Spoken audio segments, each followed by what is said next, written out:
Hey everyone, this is Dave here at Blue Bears Games. Today we're going to be doing a video that has not been done, or at least this style of video that hasn't been done in well over a year. It's actually what started me on this process. So I'm doing a non-budget commander deck build video today. This one's a little different than the others though. So my first video I ever did for a budget, or actually not even for a budget, for a commander deck build was actually a friend of mine who wanted for $100 a commander deck and said just do what you want. That was the Niv Mizzet deck, had the infinite combo and everything in it. So a year later, he asked me to do it again, only this time he upped the budget to $200. So while this is not a budget deck per se, it's on a budget. The only rules he gave me were he wants it similar to similar to the Niv Mizzet deck in that it has to have multiple win conditions and it has to have an infinite combo. And that was the only rule he gave me and nothing else. So no colors or anything like that. And this is what I came up with. So I chose Heliod Sun Crowned. It is a 3 to cast, 5/5 indestructible god. As long as your devotion to white is less than 5, it's not a creature, so it's just the enchantment part because it's a legendary enchantment creature. Whenever you gain life, put a +1/+1 counter on target creature or enchantment you control. And then for 2, with the colon, meaning you can do it anytime you want, as often as you want, because it's an instant ability. Another target creature gains lifelink until end of turn. So there is only one way to, well, not one way, but there's one specific way to build this deck. I'll go over it all and give you all the details. This actually is not technically for anybody but the person who purchased this deck. But I'm going to give it to everybody as if though it was for other people, because you may want to build this. So that's Heliod. Let me go into the deck. So, as always, I start off with the lands. Let me zoom out so that you guys can see what I'm doing here. So we start off with Emeria Skyruin.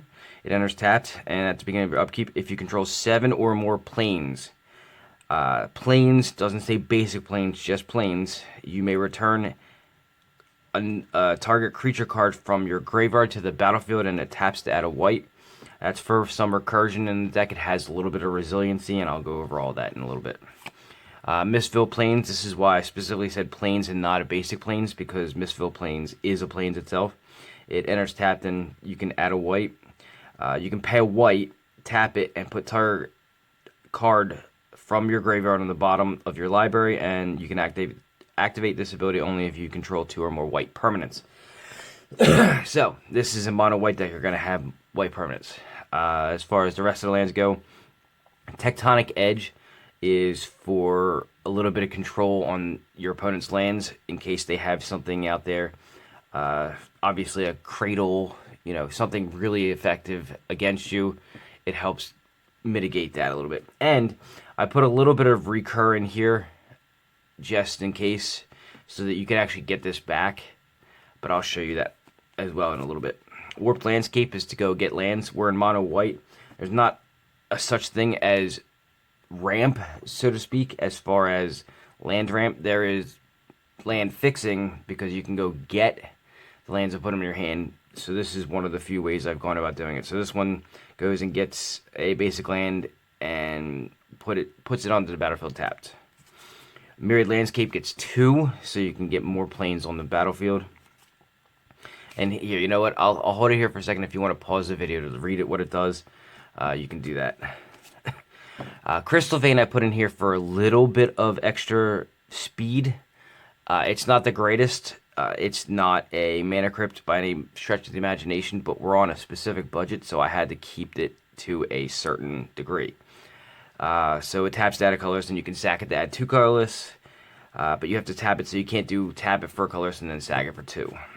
The next section of the lands is going to be all of the lands I put in here for cycling.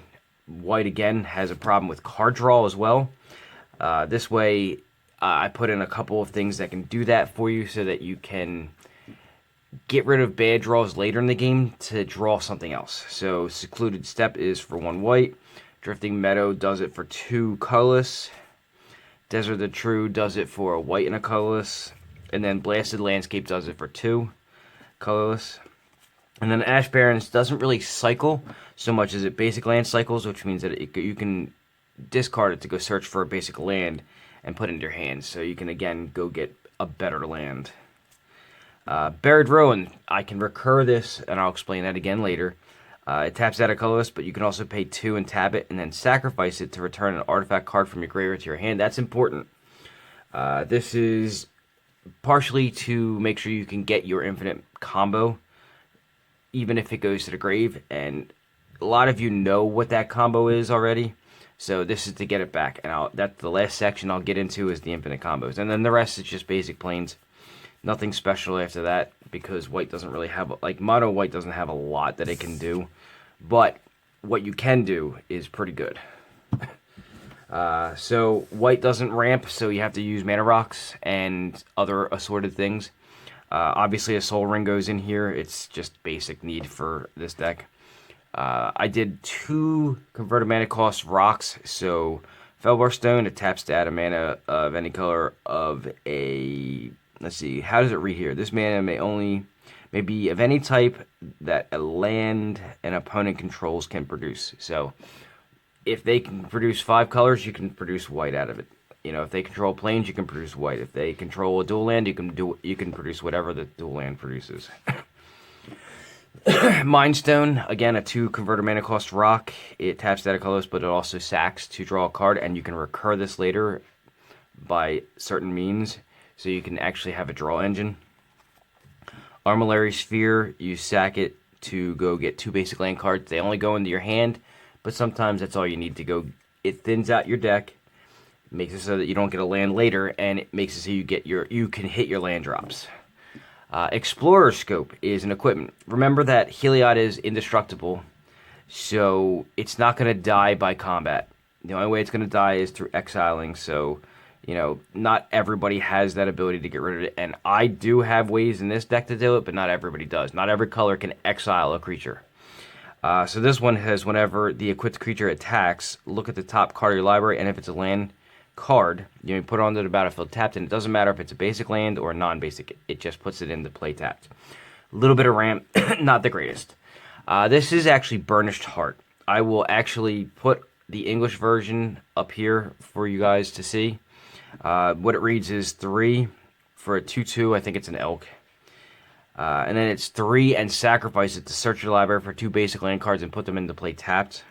There is no tap here, so you can actually do it the turn it comes into play. So for 6 mana total, you can actually go get 2 lands. Not the greatest, but it works. Solemn Simulacrum is 4 to cast for a 2/2. So this is, again, with a little bit of recur that is in here. It's not a lot, but it's a little bit, and every little bit can help. When it enters the battlefield, search your library for a basic land card and put it onto battlefield tapped, so it's a little bit of ramp. And then when it dies, draw a card. So you can actually, if you recur this, you can actually go get a land and draw a card. So just a little bit of help. And then the last thing for the ramp section is Weathered Wayfarer. It's a 1 to cast 1/1 cleric. You can pay a white and tap it. So obviously, unless you give it haste, you can't do it on the turn it comes into play. You can search your library for a land card. A land card is important. It doesn't have to be a basic land. It can be any of your lands. Reveal it, put it into your hand, then shuffle your library, and then you can only play this ability if an opponent controls more lands than you. Now, this is important. If you go second, what you can do is on first turn play this, if you get it in your opening hand, of course. And before you play your next land drop, you can actually you can use this, because if your opponent hits both their land drops, you can actually use the ability to go get any land you want and put that into play instead. So that's the ramp section for this deck. Alright, now we're going to go over the first part of the win con and how this deck actually works. So this is the Soul Sisters portion of the deck. There are a couple of ways to win. This is one of them. Soul Sisters comes because the name of Soul Warden and Soul's Attendant. They both do the same thing for the most part. They're 1 to cast 1/1s that whenever any creature comes into play, gain a life. And the only difference is Soul's Attendant says you may. Soul Warden is not a may, so you gain the life no matter what. So I did a bunch of what I could find and what I had to fit the budget of the Soul Sister style of cards. So they are creatures that when a creature enters either on your opponent's side or yours, depending on which version it is, you gain a life. So the first one, or the third one after the Solstice is the first one. Impassioned Orator is a 2 to cast 2/2, and whenever another creature enters the battlefield under your control, you gain a life.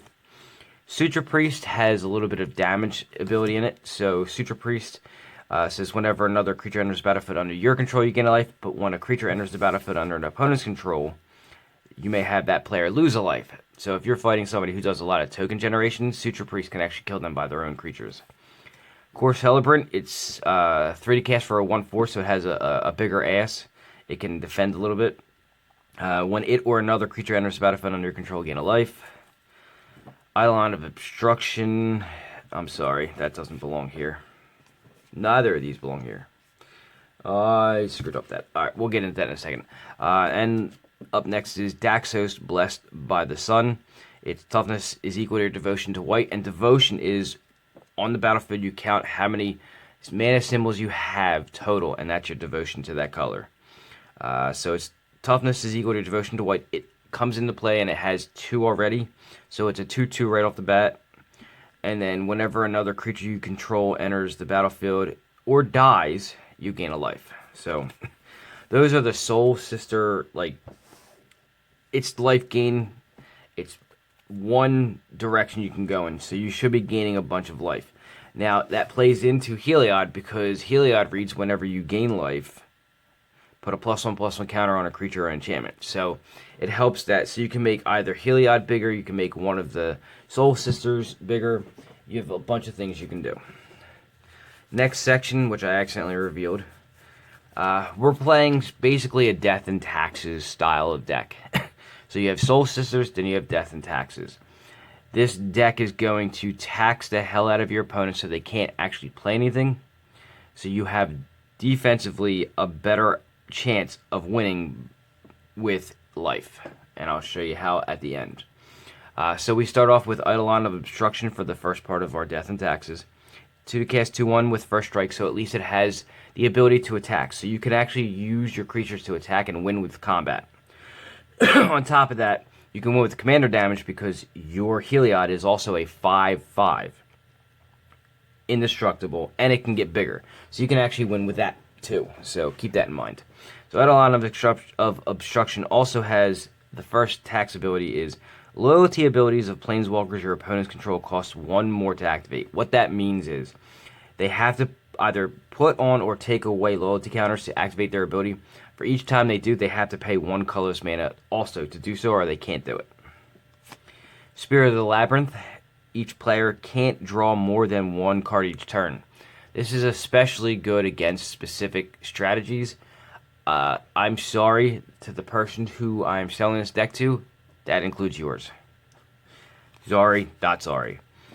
Tithe Taker, 2 to cast for a 2/1, and it says during your turn specifically, spells your opponents cast cost 1 more to cast, and abilities your opponents activate cost 1 more to activate, unless they are mana abilities.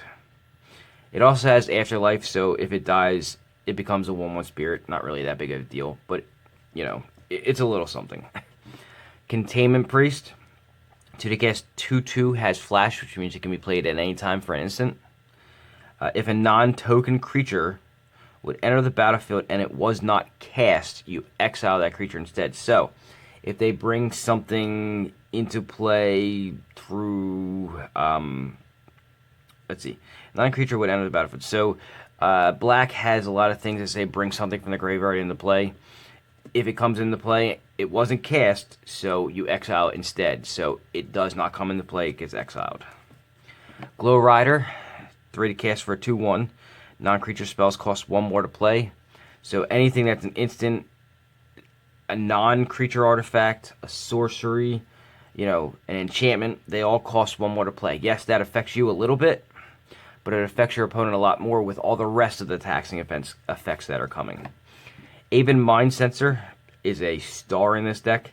It's a 3 to cast 2/1 with flash and flying. If an opponent would search a library, that player searches the top 4 cards of the library instead. So, in essence, what that means is if they go ahead and use a fetch land to crack and go get a land, they can only look at the top 4 cards of their library to actually do it. Any tutor, they can only look at the top 4 cards. It limits where they can look and how they can, what they can get. Archon of Emeria, 3 to cast for a 2/3. It's got flying as well. So right off the bat, the converted mana cost for power, toughness, and flying is actually really good, but it gets better. Each player can't cast more than 1 spell each turn. So it limits those spell slinger decks out there that want to cast a bunch of different instant sorceries and what have you in a turn. Non-basic lands your opponents control enter the battlefield tapped as well. So anything that's not a basic island, swamp, forest, mountain, or plains comes into play tapped on your opponent's side. Eidolon of Rhetoric, 3 to cast for a 1/4, and each player can't cast more than 1 spell each turn. There's some redundancy in this deck so that you can get to a card that specifically affects your opponent. So that's one of them. Vryn Wingmare. It's a 3 to cast 2/1 flyer, and non-creature spells again cost 1 more to cast, and they stack. So if you have in play both Glow Rider and Vryn Wingmare, it costs 2 to cast for non-creature spells extra. Alright, Skyclave Apparition, 3 to cast 2/2. When it enters the battlefield, exile up to 1 target non-land, non-token permanent you don't control with a converted mana cost of 4 or less. And it doesn't come back, by the way. It just gets exiled. When Skyclave Apparition leaves the battlefield, the exiled card's owner creates an XX blue illusion creature token where X is the converted mana cost of the exiled card. So they don't get whatever you exiled back, they only get a token. Good against commanders, because it also adds to their commander tax at the end. Baird, Steward of Argive, 4 to cast 2/4 Vigilance. Creatures can't attack you or a planeswalker you control unless their controller pays 1 extra for each of those creatures to attack. More taxing. Palace Jailer, 4 to cast 2/2. When it enters the battlefield, you become the Monarch. And this is something I have to explain, so you'll have to give me a second to explain that. When Palace Jailer enters the battlefield, exile target creature and opponent controls until an opponent becomes the Monarch. So, Monarch, I will actually put the rules up here for you to see. Basically, it means that if you're the Monarch at the end of your turn, if you're still the Monarch, you get to draw a card. There are other little things here and there that matter, such as, now when this comes into play, Monarch becomes a thing for the rest of the game. There's ways to gain and lose it from there. So I will put all the rules written out on the screen so you can read them as well. Spell Tithe Enforcer is a 5 to cast 3/3. Whenever an opponent plays a spell, that player either sacrifices a permanent or pays 1 mana. It's plain and simple, taxing.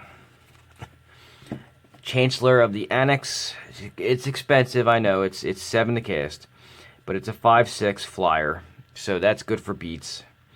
If this card is in your opening hand,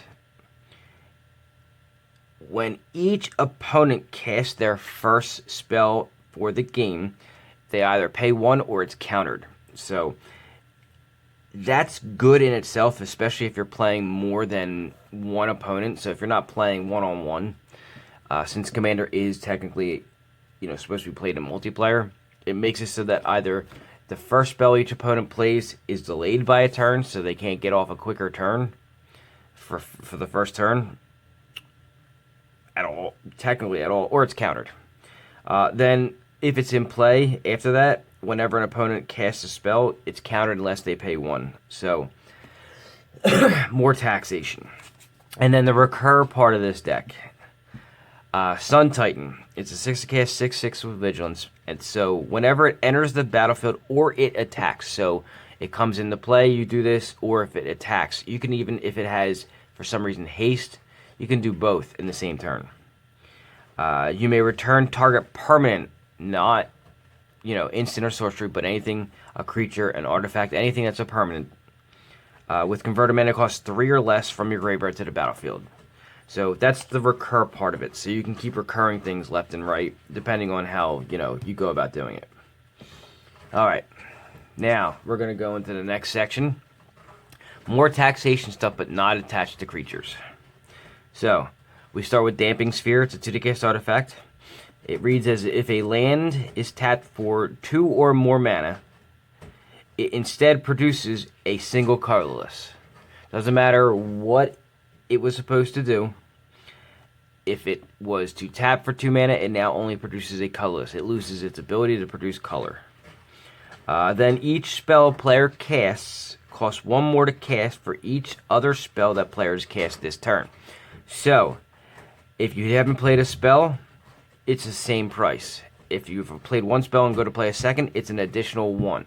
If you go to play a third spell, if anybody goes to play a third spell, it costs 1 more for each other spell that player. So it's per player. So it starts to tax, and you can't just sit there and infinitely casting because it becomes more and more expensive as they go. God Pharaoh's Statue. It's a 6 cast artifact, and yes, it's expensive, but what it does is great. Spells your opponent's cast cost 2 more to cast. So again, more taxation. But at the beginning of your end step, each opponent loses a life. So you can, if you've got a defense up, you can slowly bleed your opponents dry. And that's the whole point of this deck, is to slowly bleed your opponents dry, or go for the quick kill. There's 2 ways you can win here. Deafening Silence, 1 to cast enchantment. Each player can't cast more than 1 non-creature spell each turn. So if they've played a creature, they can play another one. If they have not played a creature, they can only play 1 other spell, as long as it's not a creature. Darksteel Mutation. This is a commander killer. So it's a 2 to cast enchantment, and the enchanted creature becomes a 0/1 insect artifact creature that has indestructible and loses all of their abilities. And that's where the funniness becomes. If they can't sacrifice their own creature, especially if you put it on their commander, it literally just sits there as an 0/1 nothing. It can block things infinitely, but it can't do anything after that. It loses all other abilities, and it just sits there as a bug. Kind of funny. Ruined Halo. It's a 2 to cast. Enters the battlefield. When it enters, you choose a card name, and it gives you protection from the chosen card name. That means that you can't be targeted by, dealt damage by, or enchanted by anything with that name. So, for instance, if you choose your opponent's commander, they can attack you, but you don't take any damage. They can't use any of the abilities that it has against you. It just blanks it for you. Oblivion Ring, kind of a staple in white. When it enters the battlefield, you exile a target non-land permanent, and then it stays exiled until Oblivion Ring leaves play. When you use something like this on your opponent's commanders, in the way that the rules work, they can choose to put it in their command zone, and this card has no effect going forward. Banishing Light, same thing. It's when it enters, you exile a non-land permanent your opponent controls until it leaves the battlefield. Rule of Law, each player can't play more than 1 spell each turn, so again, limiting what your opponents can do. It limits what you can do, but your path to victory here is slow and methodical, or it's just really quick and you win anyway. You don't even need to cast spells to win with this deck. Nevermore, when it enters the battlefield, name a non-land card, and the named card can't be cast. It's not as good as Ruined Halo, where you don't have protection from it. It just makes it so that that card can't be cast. Aura of Silence, 3 to cast for an enchantment. Artifact and enchantment spells cost target opponent, and this has, I think, been errated. If you look up the newer wording for it, I think it's all opponents. Artifacts and enchantment spells cost your opponents an additional 2 colorless to play. Then, for shits and giggles, you can also use this as a sacrifice it and destroy an artifact or enchantment. And again, if you have the Sun Titan, you can actually get it back. So, cast out when it enters the battlefield. You also, just like Oblivion Ring, you can exile a target non-land permanent and opponent controls until it leaves the battlefield. And if for some reason you don't need it, you can cycle it away and draw another card. Curse of Exhaustion enchants a player, so you choose one player, and that player can't cast more than one spell a turn. If you can't see, trying to limit what your opponents can do. Kismet, for the cast enchantment, all of target players' creatures, lands, and artifacts come into play tapped, essentially slowing them down. When used in conjunction with blue and a stasis, this pretty much ends the game. And Gideon's Intervention. So it's 4 to cast for an enchantment. When it enters the battlefield, you choose a card name. Your opponents can't cast spells with the chosen name and prevent all damage that will be dealt to you and permanents you control by sources with the chosen name. Again, you usually choose your opponent's commander. Here's looking at you, Niv. Alright, defensively, we have quite a good set of defensive cards because we're in white. It's the most defensive, probably, set of cards in the game. We have Path to Exile, so for 1 white, remove target, exile creature, exile target creature, and its controller may search their library for a basic land card and put it into play tapped. Small price to pay for exiling a creature. Swords to Plowshare, again, it exiles a creature from the game, and that creature's controller gains life equal to its power. Humble's kind of funny.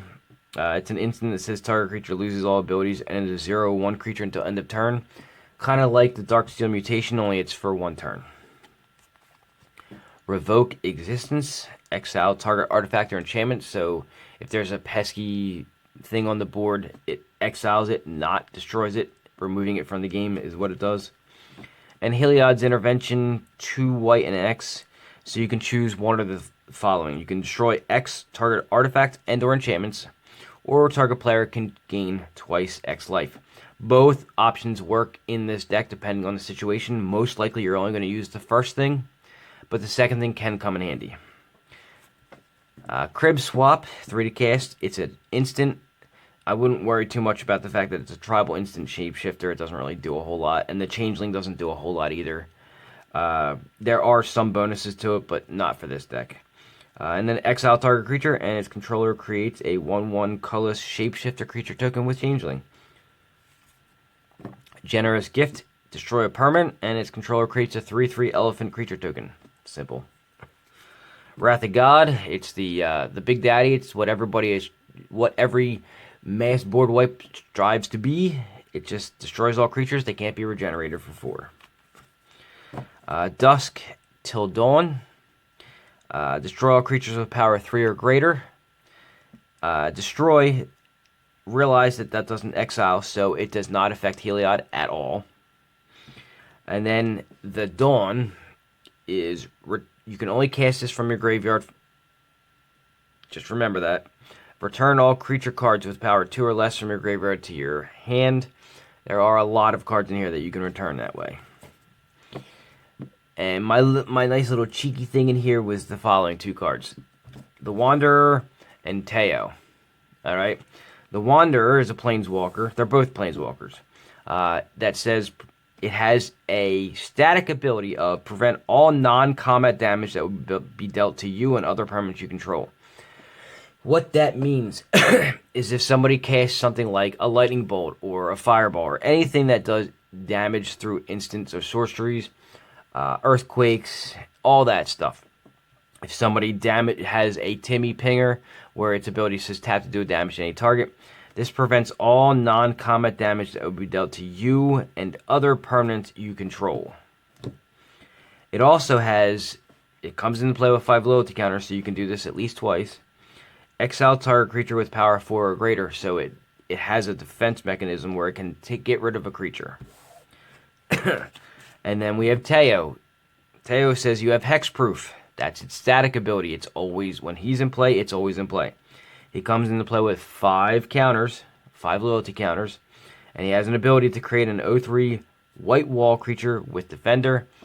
The whole point of this is that if you have hexproof and you can prevent all non-combat damage that would be dealt to you and other permanents you control, basically it's not really a hard lock, it's a soft lock. Basically, if you can keep these in play, somehow, some way, Wrath of Godding, keeping creatures off the board so they can't deal combat damage to them, and you have plenty of ways to do that. It's a soft lock, meaning it can be broken. It's not a hard lock. There is one coming though. But those two together pretty much equal good luck getting through my defenses. Especially when you have Heliod, who's indestructible, so it can sit there and block. Alright. Utility section. This is for other assorted things, so it's not defense, it's just utility-wise. We're in white, so the biggest problems I basically solved a little bit of the issue with actually getting a land ramp going. This section is gonna help a little bit to fix the inability of white to draw cards. We start with Swift Foot Boots though, because you're gonna need this to protect either Heliod or the Wind combo. And I'll explain that because that's coming up next. So it gives the equipped creature, it costs 1 to equip, 2 to cast. Equipped creature gets hexproof, which means your opponents can't target it, and haste. The fixing of the drawing cards issue white has, I start off with Endless Atlas. In a monocolored deck, this is a star. It's 2 to cast, and then pay 2 and tap it. Draw a card. You can only activate this ability if you control 3 or more lands with the same name. There are about 25 or so planes in this deck. You should have no problem with that. Seer's Sundial, 4 to cast with a landfall ability. It says whenever a land enters the battlefield under control, you may pay 2 colorless, and if you do, you draw a card. Mind's Eye, 5 to cast. Whenever an opponent draws a card, you may pay 1 colorless, and if you do draw a card. In a multiplayer setting, that could be really good. And then the last utility card is Dawn of Hope. This one does everything you want it to do as well. It's an enchantment. Whenever you gain life, you may pay 2 colors, and if you do, you draw a card. So it's kind of akin to the previous 2 cards, like a Mind's Eye. But the best part about it is you also, at instant speed, can always create for 4, as many times as you want, a 1/1 white soldier token. So create a 1/1 token that has lifelink. So Heliod says whenever you gain life, you put a +1/+1 counter on things. It can basically just do a lot of beefing up of all of your creatures because you create life linkers, they gain life for you, you put counters places, it just goes round and round. This is a superstar in this deck. It helps give you defense, it helps give you life gain, all that good stuff. Now, we're going to go over the most important part of the deck, the win cons. Alright. We're going to start off with the Soul Sisters version. We're going to go with Felidar Sovereign and Test of Endurance. Felidar Sovereign is a 4/6 Vigilance Lifelinker for 6 that says at the beginning of your upkeep, if you have 40 or more life, you win the game. You start with 40 in Commander. Superstar. Test of Endurance, at the beginning of your upkeep, if you have 50 or more life, you win the game. These are my instant win cons based upon the rest of what the infinite combo part. And I'm going to pull Heliod out for this because this is where this comes from. Heliod with Walking Ballista. If you do it fast enough, you can win on turn 2 if I was to throw a $100 card in this deck. In this deck, it can do it turn 3. So, I'll read this off to you so you understand it clearly. Heliod says, whenever you gain life, put a +1/+1 counter on target creature or enchantment you control. Then, it also has the ability to give another target creature lifelink. Walking Ballista. It's an XX. You have to make perfectly sure that you spend 4 mana on this. Double X means that for every 2 you spend, it equals 1. Alright? It enters the battlefield with X +1/+1 counters. So if you spend 2, that's 1 counter. If you spend 4, that's 2 counters. If you spend 6, that's 3 counters. You have to make sure this has 2 counters on it for the combo to work. Because it's a cost, when you do the third ability, it will kill the Walking Ballista and will stop the combo. Alright, I'll go further. So, you've got 2 counters on this. You spent 4, you've got 2 counters on it, right? You can pay 4 to put a +1/+1 counter on it. You're not worried about that because if you have Heliod out, and you should because it's indestructible and costs only 3, its first ability says whenever it deals damage, you give it lifelink. Alright, you ready? You give for 1 white and 1 event. You give Walking Ballista lifelink. It has on it a instant ability. Remove a +1/+1 counter from Walking Ballista, and it deals 1 damage to any target creature or player. So to anything. With that, if it has lifelink, when it deals the damage, you gain a life. Heliod's ability says when you gain a life, put a +1/+1 counter on something. You put the +1/+1 counter back on Walking Ballista, and it's an infinite combo. It goes on and on. You can ping everything on the board. Just make sure you have 2 counters on it, and do not take off more counters than it has on it. Always do it 1 at a time. Alright? With that, we also have Triskelion, who you don't run the risk like you do with Walking Ballista. It's the same thing. But it's a 1/1 instead of a 0/0. That's the biggest difference. Is Walking Ballista is a 0/0 and Triskelion is a 1/1. It also has, so it comes into play for 6 with 3 counters on it already. So it's almost akin to Walking Ballista. So instead you have a fixed, you can only put it out with 3 counters on it. And then it has the same ability. For 0 at instant speed, and you can do it at any time you want, remove 1 of those counters, and it deals 1 damage to a creature or player. You give it lifelink from Heliod, and every time you remove 1 and deal damage, you can put a +1/+1 counter back. This is the quickest way to kill anybody, and you can wipe the entire board. That's the combo. There are others, though. I'm going to get into them, but just make sure if you haven't understood that, rewind the video and take a look again, you'll see.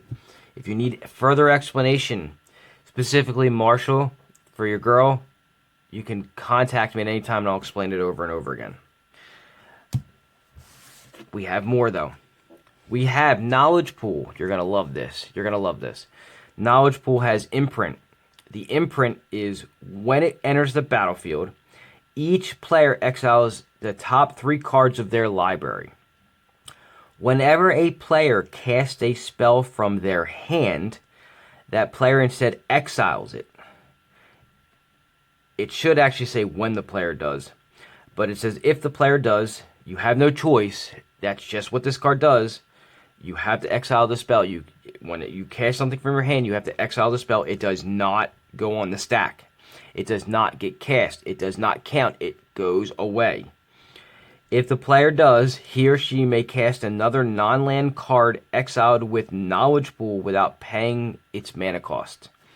Here's where it gets fun. Here's the hard lock. Drannith Magistrate says your opponents can't cast spells from anywhere other than their hands. So with Knowledge Pool out, nobody can cast things from their hand. They can only cast them from exile. You can't with Drannith Magistrate out. It stops you from, it locks your opponent from being able to cast spells. This is a 2-card hard lock.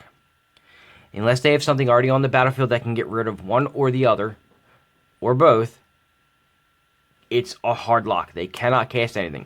The bonus is if you only have Drannith Magistrate out, your opponents can't cast their commander because it's not cast from their hand, it's cast from the command zone. They cannot cast anything from their graveyard. It stops a lot of graveyards things like Muldrotha. It's a really good card. And the final card. This was something I added recently because I opened some Zendikar Rising. I bought a collection. Finally got one of these to get put in here. This was the last edition I actually made. Angel of Destiny. 5 to cast for a 2/6 flying double strike. That doesn't matter. It says whenever a creature you control, any creature, deals combat damage to a player, you and that player each gain that much life. So, this does a couple things. You gain life so you can put +1/+1 counters on things. You can gain life. Any creature, remember, this is any creature that attacks and deals combat damage. You gain life. Now, your opponent does too, but that won't matter if this is out. If you protect this, the next part is where it gets really fun.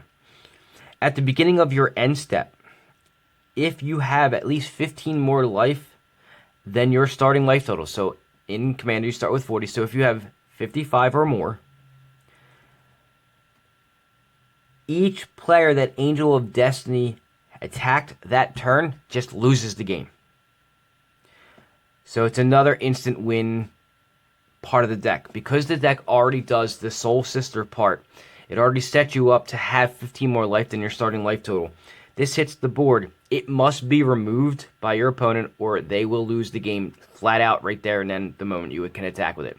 That's why it doesn't matter what its power and toughness is, because it says if you attacked, not if you dealt damage. So if you literally just declared an attack and used him, or her actually, sorry. Is that a him or her? I can't tell. Picture's too small. If you used it just to attack, it doesn't have to deal combat damage. It just has to have been declared as an attacker against somebody. They lose the game. Plain and simple. Again, Marshall, this deck is for your girl. If you have questions or if she has questions, please, you know how to get a hold of me. You have like 7 ways you can get a hold of me. For the rest of you who wanted to try to build, this style of deck, hopefully I gave you some insight into how you can build this. This was roughly built on just under $200. So Marshall, you owe me a little bit of money. And it's ready to ship now. Now that I have the video done, I can send it out to you whenever.